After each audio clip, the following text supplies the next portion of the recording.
এই জীবন যেন বহতা নদীর মতো, চলার পথে কত বাঁক মোহনা শত, আছে আরো দ্বন্দ্ব আলো আধারের, বেছে নিতে হবে তাই পথ আমাদের। আসসালামু আলাইকুম প্রিয় দর্শক, আপনারা যারা দেশে আছেন প্রবাসে, সবাইকে জানাই অনেক অনেক প্রীতি ও শুভেচ্ছা। শুরু হলো আন্টিবি আয়োজিত এবং লাভেল নিবেদিত টক শো আলোকপাত। আপনাদের সাথে আছি আমি জয়নুল আবেদিন আজাদ, আর আমাদের মাঝে অতিথি হিসেবে উপস্থিত আছেন বিশিষ্ট আলেম শাইখ আহমদুল্লাহ। আসসালামু আলাইকুম ওয়া রাহমাতুল্লাহি ওয়া বারাকাতুহু। প্রিয় দর্শক, গত পর্বে আমরা অনুপম আদর্শ হযরত মুহাম্মদ মুস্তাফা সাল্লাল্লাহু আলাইহি ওয়াসাল্লামের কথা বলতে গিয়ে নারীর অধিকার প্রতিষ্ঠায় তার জীবন দর্শন কী ছিল, দৃষ্টিভঙ্গি কী ছিল এবং দৃষ্টিভঙ্গিকে সমাজে তিনি কিভাবে প্রতিষ্ঠিত করেছেন সে বিষয়ে আমরা আলোকপাতের চেষ্টা করেছি। আজকে আমরা তার সময়ে নারীদের অবস্থান কেমন ছিল, নারীদেরকে কিভাবে বঞ্চিত করা হতো, নির্যাতিত করা হতো, সে একটি চিত্র ছিল। এর বিপরীতে রাসূল সাল্লাল্লাহু আলাইহি ওয়াসাল্লাম কী করেছেন তা আমরা আজকে জানার চেষ্টা করব শাইখ আহমদুল্লাহ আপনার কাছ থেকে। ধন্যবাদ আপনাকে। আজকের সমাজে যেরকম নারীকে পুরুষের প্রতিপক্ষ হিসাবে দাঁড় করাবার একটা চেষ্টা আমরা দেখতে পাই অধিকার দেওয়ার নাম করে, নবী করিম সাল্লাল্লাহু আলাইহি ওয়াসাল্লাম যখন ছিলেন তখনকার পৃথিবীতে নারীকে এমন চোখে দেখা হতো যে নারী আসলে মানুষই নয়, এটা ভিন্ন কোনো প্রাণী, এরকম একটি দৃষ্টিভঙ্গি নারীর প্রতি তখন ছিল। মাসিকের সময় নারীদেরকে তখনকার সমাজের কোনো কোনো পর্যায়ে অন্যান্য গবাদি পশুর সাথে আমাদের ভাষায় বলি গোয়ালঘরে তাদেরকে রাখা হতো, অর্থাৎ তাদের সাথে পুরুষদের থাকাটাকে দোষণীয় মনে করা হতো। তখন তাদের মানবেতর অবস্থা নিয়ে যেত, তারা মানুষের অযোগ্য, জি, এরকম একটা অবস্থান নিয়ে যাওয়া হতো। এবং কোনো নারীর স্বামী মারা গেলে, কোনো নারীর স্বামী হারা হলে তখন তাকে বিবাহের ব্যাপারটা এমন করা হতো যে যে কেউ চাইতো তাকে বিবাহ করতে পারত। মানে এখানে তার স্বাধীনতা বা তার পছন্দ অপছন্দের ব্যাপারটার কোনো মূল্য ছিল না। আর এটিকে কোরআনে কারিমে আল্লাহ রাব্বুল আলামিন খণ্ডন করে আয়াত নাজিল করে দিয়েছেন রীতিমতো। এবং নবী করিম সাল্লাল্লাহু আলাইহি ওয়াসাল্লামও বলেছেন, লা তুনকাহুল আয়াম্মু হাত্তা তুস্তামার, কোনো বিবাহিতা নারী তিনি স্বামী পরিত্যক্তা হলে বা তার স্বামী মারা গেলে তাকে বিবাহ করা যাবে না তার অনুমতি এবং তার নির্দেশনা ছাড়া। কিভাবে নারীর অধিকারকে জাস্ট পাতাল থেকে আকাশে তোলার মতো করে, অর্থাৎ যখন একটা সমাজে নারীকে তার অবদমন করতে করতে করতে করতে তার ইচ্ছাধিকার পর্যন্ত কেড়ে নেওয়া হলো, তখন সেটাকে কীভাবে নবী সাল্লাল্লাহু আলাইহি ওয়াসাল্লাম খুব অল্প সময়ে প্রতিষ্ঠা করেছেন। ঠিক একইভাবে আপনি যদি দেখেন যে তালাকের ক্ষেত্রেও আপনি দেখবেন যে নবী করিম সাল্লাল্লাহু আলাইহি সাল্লাম কোনো নারী যদি কখনো কোনো স্বামী দ্বারা নির্যাতিত হয়, তখন তার সাধারণত তালাকের দায়িত্ব এবং তালাকের পাওয়ার যেহেতু পুরুষের হাতে থাকে, নারী কি তাহলে সেখানে বন্দী হয়ে গেল? এক নারী নবী সাল্লাল্লাহু আলাইহি ওয়াসাল্লামের কাছে এসে বলেন, হে আল্লাহর রাসূল, আমার স্বামী, তার সাথে আমার আর বনিবনা হচ্ছে না, আমার মনে হচ্ছে তার সাথে থাকতে গেলে আমি আল্লাহর অবাধ্যতার পথে চলে যাব, ঝগড়াঝাটি বা খুব খারাপ পর্যায়ে চলে যাব। তখন নবী করিম সাল্লাল্লাহু আলাইহি ওয়াসাল্লাম তখন সেই নারীকে অধিকার দিয়েছিলেন যে তুমি যদি চাও তার সাথে সংসার না করবার, তাহলে সে বিবাহ ভঙ্গ করার ব্যবস্থা আমি করতে পারি। নবী করিম সাল্লাল্লাহু আলাইহি ওয়াসাল্লাম যখন এসেছেন পৃথিবীতে, তখন যে জায়গাটা ছিল আমরা সবাই কম বেশি জানি, যে তখন নারীর জন্মটাই ছিল বাবা মায়ের জন্য, নারীর অভিভাবকদের জন্য এটা একটা অপমানের, অর্থাৎ সামাজিকভাবে মনে করা হতো যে নারীর জন্ম দেওয়া বা মেয়ের কন্যা সন্তানের বাবা হওয়া এটা বোধহয় একটা দোষণীয় ব্যাপার। আল্লাহ তাআলা কোরআনে কারিমে সেই চিত্রটাকে চিত্রায়ন করতে গিয়ে বলেছেন, ওয়াইদা বুশিরা আহাদুহুম বিল উনসা যাল্লা ওয়াজহুহু মুসওয়াদ্দান ওয়া হুয়া কাযীম, যখন তাদের অর্থাৎ আরবের সেই সমাজের কাউকে তোমার কন্যা হয়েছে খবর দেওয়া হতো, তখন তার মুখ কালো হয়ে যেত। এবং ইয়াতাওয়ারা মিনাল কওম, আল্লাহ বলছেন যে সে মানুষ থেকে মুখ লুকালুকি করত, যে আমার কন্যা সন্তান জন্মটার জন্য একটা অপমানজনক, কেন অপমানজনক, এই অপমানের কারণে তিনি মুখ লোকালুকি করতেন এবং ব্যাপারটাকে ধামাচাপা দেওয়ার চেষ্টা করতেন। এবং আল্লাহ সুবহানাহু ওয়া তাআলা তো এও বলেছেন যে ওয়াইদাল মাউউদাতু সুইলাত, তখন জীবন্ত নিজের কন্যাকে নিজের বাবা পুঁতে ফেলতো কবরে। মাটিতে পুঁতে ফেলে তারপরে সে এই অপমান থেকে বাঁচার চেষ্টা করত। আল্লাহ তাআলা বলেছেন ওয়াইদাল মাউউদাতু সুইলাত। নবী করিম সাল্লাল্লাহু আলাইহি ওয়াসাল্লাম এমন এক জীবন দর্শন প্রতিষ্ঠা করেছেন সে আরব সমাজের বুকে, যে আল্লাহ সুবহানাহু ওয়া তাআলা আয়াতে নাজিল করেছেন যে সেদিন সেই বাবাদের জিজ্ঞাসা করা হবে যারা তাদের কন্যা সন্তানকে জীবন্ত পুঁতে ফেলেছে যে তাদের অপরাধ কী ছিল, বিআইয়ি যামবিন কুতিলাত, কোন অপরাধে তাদের হত্যা করা হয়েছে। এভাবে নবী করিম সাল্লাল্লাহু আলাইহি ওয়াসাল্লামের সময়কার নারীদের অবস্থান যে জায়গাটা ছিল সেখান থেকে তুলে তাদেরকে সম্মানের সর্বোচ্চ চূড়ায় তিনি রেখে যাওয়ার চেষ্টা করেছেন। এবং সেজন্য কিন্তু আপনি দেখবেন যে তার এক দুধ বোন একসাথে দুধ পান করেছেন মাত্র, যখন অনেক দিন পর বহু বছর পর তিনি মক্কায় এলেন, নবী সাল্লাল্লাহু আলাইহি ওয়াসাল্লাম তাকে নিজের গায়ের চাদর বিছিয়ে বোনকে বসতে দিলেন, তাকে সম্মান করলেন, দাঁড়িয়ে তাকে নিয়ে আসলেন। জি, এখন বোন, তাও আবার দুধ বোন, কিন্তু জাস্ট দুধের সম্পর্ক আছে এবং বোন সম্বোধন শরিয়া দৃষ্টিকোণ থেকে হয়, এই জন্য তার জন্য এই ব্যবস্থা রেখেছেন। বাহির থেকে যখনই আসতেন সবার আগে ফাতেমা রাদিয়াল্লাহু তাআলার কাছে দৌড়ে যেতেন এবং স্ত্রীদের মর্যাদা দিতে গিয়ে বলেছেন খায়রুকুম খায়রুকুম লি আহলি ওয়া আনা খায়রুকুম লি আহলি, তোমাদের মধ্যে সবচেয়ে ভালো মানুষ, পুরুষদের মধ্যে ভালো মানুষ হলেন তারা যারা তাদের স্ত্রীর কাছে ভালো, এবং তোমাদের মধ্যে স্ত্রীর কাছে আমি সবচেয়ে ভালো। এই যে একটা মানদণ্ড, এটা একটা মানদণ্ড যে আমি আমার স্ত্রীদের কাছে সবচেয়ে ভালো। তার মানে কতটা কনফিডেন্ট এবং কতটা আত্মবিশ্বাস থাকলে একজন মানুষ এটা বলতে পারে যে আমার স্ত্রীর কাছে আমি খুবই ভালো। আমি প্রায় বলার চেষ্টা করি যে আমাদের যার যার স্ত্রীর কাছে যদি আমরা জিজ্ঞেস করি যে আসলে আমি মানুষটা কেমন, আমার মনে হয় যে আমাদের বেশিরভাগ মহিলারা বা স্ত্রীরা তারা কিন্তু আমাদের ভালো বললেও বলবে, তবে তোমার এই জায়গাটাতে একটু বোধহয় ডেভেলপমেন্টের দরকার আছে বা উন্নয়নের দরকার আছে। নবী করিম সাল্লাল্লাহু আলাইহি ওয়াসাল্লামের আত্মবিশ্বাসের জায়গাটা কীরকম ছিল যে তিনি তার একাধিক স্ত্রী থাকা সত্ত্বেও সমস্ত স্ত্রীদের উপরে দায়িত্ব নিয়ে বলছেন যে তাদের সবার কাছে আমি তোমরা তোমাদের স্ত্রীর কাছে যতটা ভালো হতে পারো তার চেয়ে বেশি।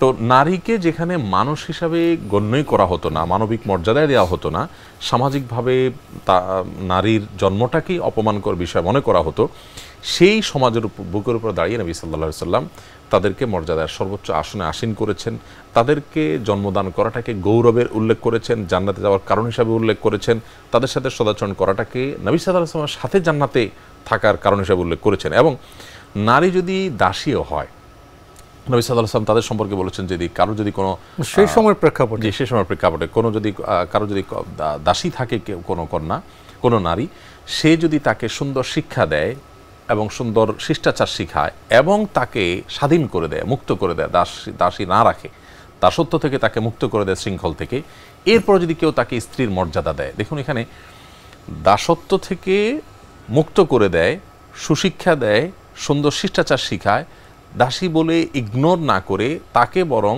মুক্ত করে স্ত্রীর মর্যাদা দেয়, দ্বিগুণ সওয়াব পেয়ে যাবে, তখন দ্বিগুণ সওয়াব পেয়ে যাবে। এখানে আপনি লক্ষ্য করুন যে আমরা দাসী তো সেই যুগের যে দাসী, তখন তো এটা তো অনেক পরের ব্যাপার।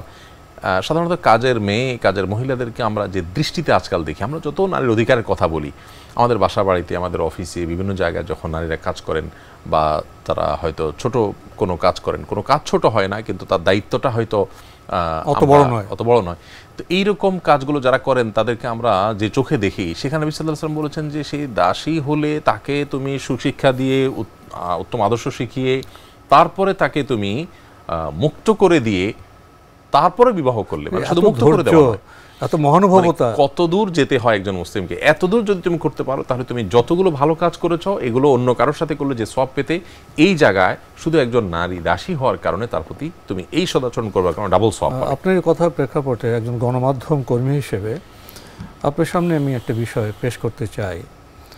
বর্তমান সভ্যতায় তো অনেক প্রপাগান্ডা হয় এবং প্রপাগান্ডার একটি বিষয় হলো ইসলামের নারী বিরোধিতা, ইসলামে নারী বঞ্চিত হয়। প্রসঙ্গত একটি সুনির্দিষ্ট বিষয় আপনার সামনে পেশ করতে চাইব। নারীর উত্তরাধিকার আইন নিয়ে অনেক কথা হয়, বলা হয় ওই 2:1 ছোট্ট একটা অংশ নিয়ে কথা বলা হয়, কিন্তু উত্তরাধিকার আইনে যে ব্যাপক বিষয় আছে সে বিষয়ে কথা বলা হয় না। এবং বর্তমান সভ্যতায় যারা খুব কথা বলেন তারা নারী পুরুষের সম অধিকারের কথা বলেন, বিশেষ করে উত্তরাধিকার আইনে সম্পদ বন্টনে নারী পুরুষের সমতার কথা বলেন। কিন্তু ইসলাম যে নারীকে সমতার আরও বেশি ইকুইটি দিয়েছে, বিশেষভাবে নারীর দিকে খেয়াল করে ন্যায্যতা এবং ন্যায়সঙ্গত বিষয় দিয়েছে, যেটা ইকুয়ালিটি বা সমান সমানের ঊর্ধ্বে, সে বিষয়ে বলা হয় না। যারা আমরা ইসলামের কথা বলে আমরা তারাও বলি না। আমরা কি আসলে নবী সাল্লাল্লাহু আলাইহি ওয়াসাল্লামের জীবনী পড়ি না, কোরআন জানি না? এ বিষয়ে যদি একটু আলোকপাত করতেন। আপনি ঠিকই বলেছেন, ইসলাম আমাদেরকে আসলে নারীদেরকে সমান অধিকার দিতে বলে না, তাদেরকে ন্যায্য অধিকার দিতে বলে, যে ন্যায্য অধিকার দিতে গিয়ে কখনো কখনো বেশিও দিতে হয়। ব্যাপারটিকে আমরা ছোট একটা উপমা দিয়ে বুঝতে পারি যে আমার দুটি সন্তান আছে, একজনের বয়স 10 আর একজনের বয়স 20। আমি 10 বছরের সন্তানের জন্য 20 বছরের সন্তানের জন্য যেই সাইজের জামা কিনবো, আমি যদি সমান সমান দিতে চাই তাহলে আমার 10 বছরের বাচ্চার জন্য একই সাইজের জামা কিনতে হবে। আর যদি ন্যায্য দিতে হয়, যার যা প্রয়োজন তা দিতে হয়, তাহলে দেখা যাবে যে আমার 10 বছরের বাচ্চার জন্য একটা ছোট জামা কিনতে হবে, 20 বছরের বাচ্চার জন্য বড় জামা কিনতে হবে। এখানে জামার ক্ষেত্রে দেখা গেলো একজনকে আমার বড় দিতে হলো, একজনকে ছোট দিতে হলো, জাস্ট যথার্থতার জন্য। ইসলাম এই জিনিসটার কথা বলে, ইসলাম সমান সমানের কথা বলে না। সবসময় সমান সমান মানে ন্যায্যতা নয়, যেখানে সমান সেখানে সমান। জি, যেখানে ন্যায্যতা সেখানে কম বেশি হতে পারে, কম বেশি হতে পারে, কোথাও কাউকে কম, কোথাও কাউকে বেশি। আপনি এর বিপরীতে ধরুন উল্টা যদি দেখি, যে 10 বছরের ছেলেটার হয়তো আপনার জ্বর হয়েছে, তাকে আপনি মেডিসিন দিলেন, নাপা দিলেন। এখন আপনি যদি মনে করেন যে আমার যেহেতু তার পেছনে একটা খরচ হলো, 20 বছরের ছেলের প্রতি আমি কেন বৈষম্য করব, আমি তাকেও একটা মেডিসিন দিয়ে দিই, ভাইরাস তার জ্বর হয়নি, প্রয়োজন নেই। তাহলে এই সমতা কি তার প্রতি ইনসাফ হবে নাকি জুলুম হবে? এই বিষয়টাকে আমরা এভাবে আসলে বিবেচনা করি। সমতার ন্যায্যতা অনেক গুরুত্বপূর্ণ, উপরের বিষয়। নবী করিম সাল্লাল্লাহু আলাইহি ওয়াসাল্লাম নারীদের ন্যায্য অধিকার নিশ্চিত করেছেন, তিনি সমান অধিকারের জন্য সংগ্রাম করেন, তিনি ন্যায্যতার জন্য সংগ্রাম করেছেন, যা আরও উপরের বিষয়। এর পাশাপাশি একটা জিনিস উল্লেখ করতে চাই যে এখানে এই যে সম্পদ বন্টনে, উত্তরাধিকার বন্টনে যে বৈষম্যের প্রশ্ন তোলা হয়, এই প্রশ্নের পেছনে গোড়ার একটা বিষয় হলো যে ব্যয়ের প্রসঙ্গটি এখানে এড়িয়ে যাওয়া হয়। পশ্চিমা সমাজ ব্যবস্থা যেখান থেকে এই প্রশ্নটা উঠে এসেছে, সেখানকার পার্সপেক্টিভ যদি আমরা দেখি, তাহলে দেখব সেখানে আজকের বাস্তবতা হলো যে স্বামী স্ত্রী দুজন মিলে কোনো একটা বাসা ভাড়া করলে তারা দুজনে চাকরি করে, দুজনই 50% তারা শেয়ার করেন। সকল খরচ খরচাতে তারা চেষ্টা করেন দুজনে সমান সমান ভাগ রাখতে। তো যেই সমাজে নারীকে উপার্জন করে সংসারের অর্ধেক টাকা তাকে বেয়ার করতে হয়, সেই সমাজের মানুষ যদি বলেন যে 2:1 কেন দেয়া হলো, তাহলে এই প্রশ্নের পেছনের একটা সমস্যা আছে, অর্থাৎ ব্যয়ের ক্ষেত্রে তারা একটা নারীর প্রতি একটা অবিচার করে আছে। কেন অবিচার বললাম? কারণ নারী হিসাবে তার কিছু ডিউটি আছে। ডিউটিগুলো কি? তিনি সন্তান গর্ভধারণ করেন, তিনি সন্তানকে দুগ্ধ দান করেন। একজন নারীর যদি 2টা 4টা বা 5টা 6টা সন্তান, তার বিশেষ অবস্থা আছে। এই কাজগুলো কিন্তু বিশাল বড় দায়িত্বের কাজ। 10 মাস তাকে রেস্টে থাকতে হয়।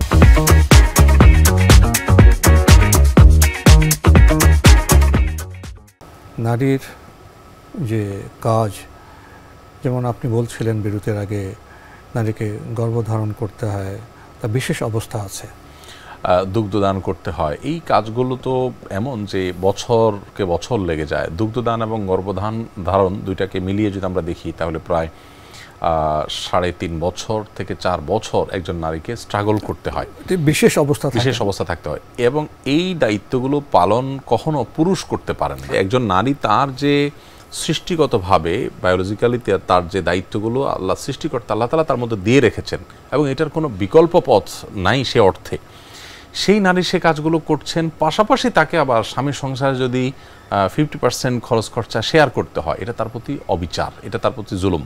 এর বিপরীতে ইসলাম বলে যে স্বামী হিসাবে সংসারের যাবতীয় খরচ খরচা তাকে জোগাড় করতে হবে, সকল ব্যয় তাকে নির্বাহ করতে হবে। নারীকে সেখানে 1টি টাকাও খরচ করতে ইসলাম বাধ্য করেনি।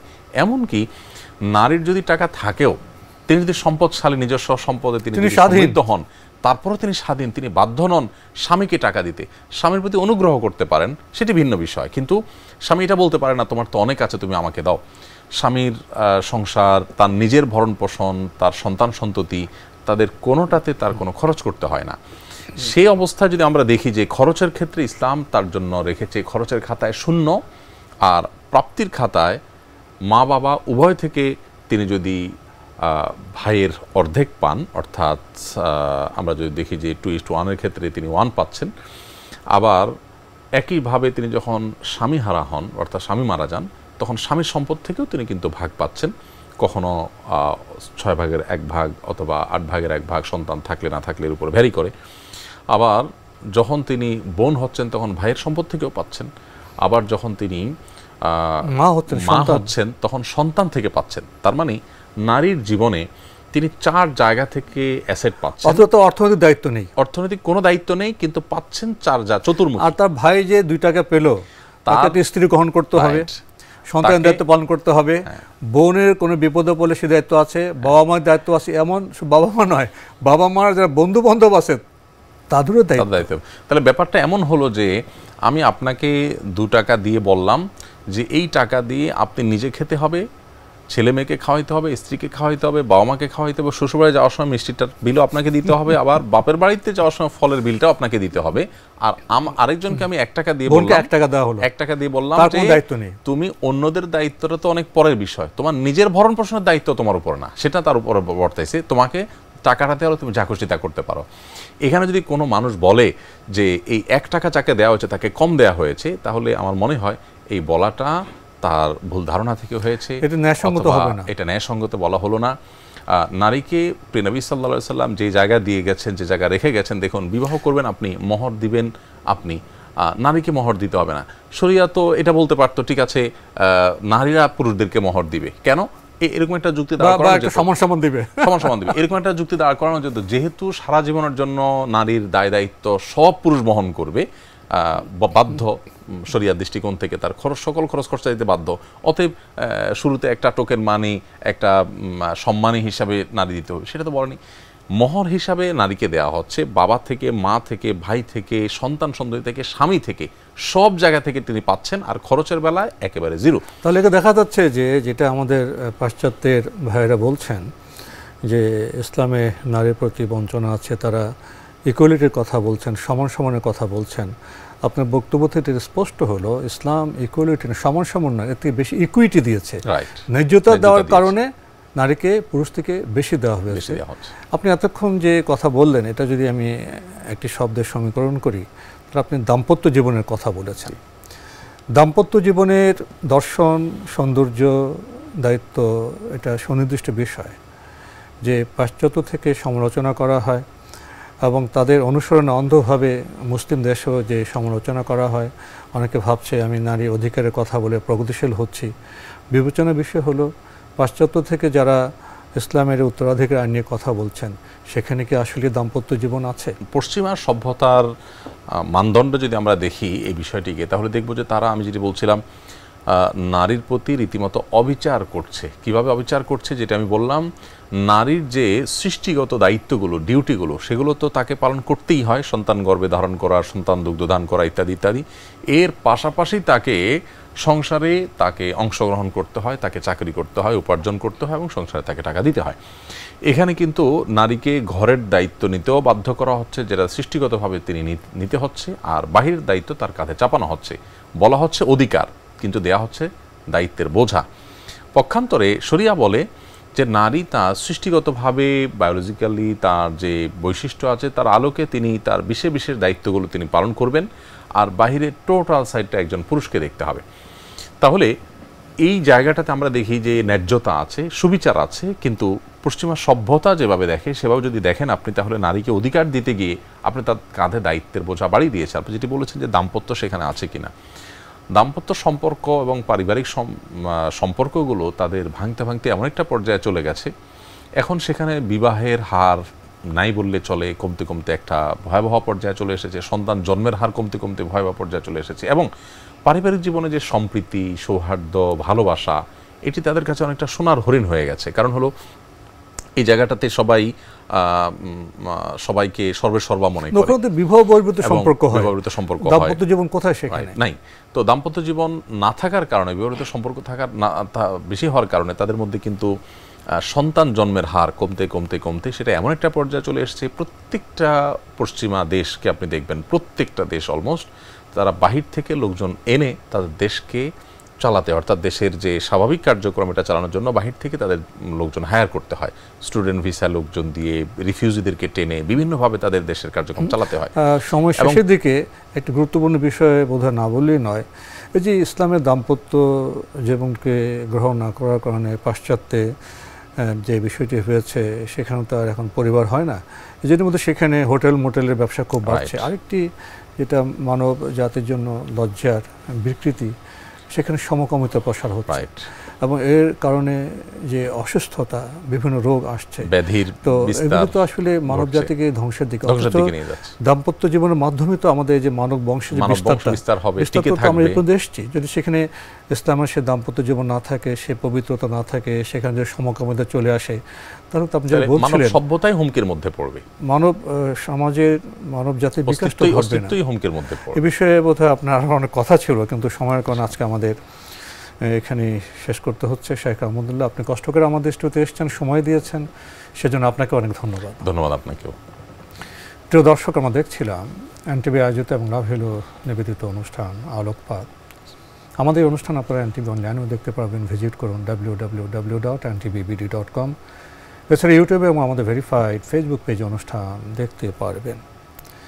নারীর অধিকার প্রতিষ্ঠায় আমরা আজকে কিছু কথা বলার চেষ্টা করেছি। আমরা বিশেষভাবে বলেছি দাম্পত্য জীবনের সৌন্দর্যের কথা। দাম্পত্য জীবন নেই তো মানবজাতির বিকাশ নেই। ইসলাম নারীকে শুধু সম অধিকার দেয়নি, শুধু ইকুয়ালিটি দেয়নি, যেখানে প্রয়োজন সেখানে ইকুইটি দিয়েছে, সেখানে ন্যায্যতা দিয়েছে। ইসলাম তো স্রষ্টার বিধান, নবী ইসলাম তো স্রষ্টার রাসূল, তিনি সরাসরি আল্লাহর যে জ্ঞান, সে জ্ঞান দ্বারা তিনি পুষ্ট। তো তার কথায় তো ভুল থাকবে না, তার কথায় শুধু অধিকার থাকবে না, সৌন্দর্য থাকবে, মানবিকতা থাকবে। কিন্তু সমস্যা হলো বর্তমান সভ্যতার যারা শাসক, বর্তমান সভ্যতায় যারা প্রপাগান্ডা করছেন, তারা ইসলামের আলোকিত পৃষ্ঠাগুলো পাঠ করেন না। আরও দুঃখের বিষয় হলো যারা আমরা নিজেদেরকে মুসলিম হিসেবে দাবি করি, তারা স্রষ্টাকে কতটা মানি, রাসূলের জীবনকে কতটা জানি, দাম্পত্য জীবনের যে সৌন্দর্য ইসলামে আছে সেটা আমরা কতটা উপলব্ধি করি, কতটা পালন করি। এই আত্মসমালোচনার কথা বলি, আজকের অনুষ্ঠান এখানে শেষ করব। প্রিয় দর্শক, মহান আল্লাহ আমাদের সবাইকে নিরাপদে রাখুন, রাখুন শান্তিতে। আসসালামু আলাইকুম। চলার পথে কত বাঁক মোহনা শত, আছে আরো দ্বন্দ্ব আলো আধারের, বেছে নিতে হবে তাই পথ আমাদের।